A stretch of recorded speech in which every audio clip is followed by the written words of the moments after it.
In this session, we will discuss Annex D, the implementation plan. In the implementation plan, you will break down your proposed activity into individual steps to achieve the objective or objectives proposed in your application form.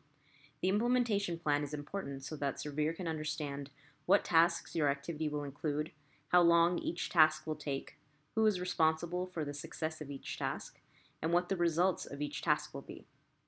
The implementation plan will be evaluated to see how clear the tasks listed are, how reasonable the timeline for each task is, how clear the deliverables are, and whether the tasks listed will lead to the achievement of the overall activity within the proposed duration and budget. Keep in mind that these activities need to be reasonable for the money you are requesting in your budget. Now we will discuss each section of the implementation plan. In the first section of the implementation plan, you'll see the task. Here you will list each task associated with your activity. Tasks should be logically sequenced and should describe actions. For example, if the goal of your proposed activity involves producing a report based on quantitative data, one task could be complete 20 surveys in Z province.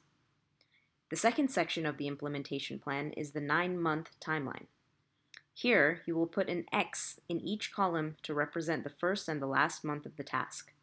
For our previous example, the implementation plan will include X's in months 2 and 3 to represent the first and last month associated with completing the task, complete 20 surveys in Z province.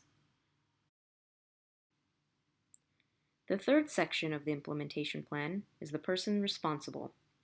Here, you will include the name of the person or people responsible for overseeing and implementing the task. This can be the same person or people for multiple tasks.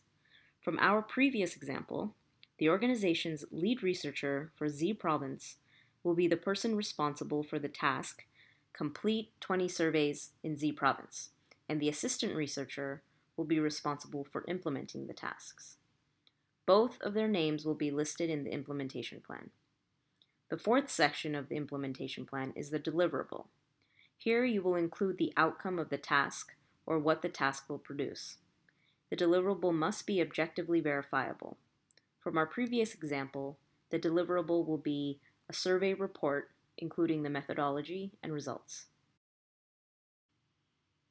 As always, if you have any further questions that have not been answered by this session or in other parts of the tutorial, please send us an email at grants@surveyorsupport.net and we will get back to you as soon as we can.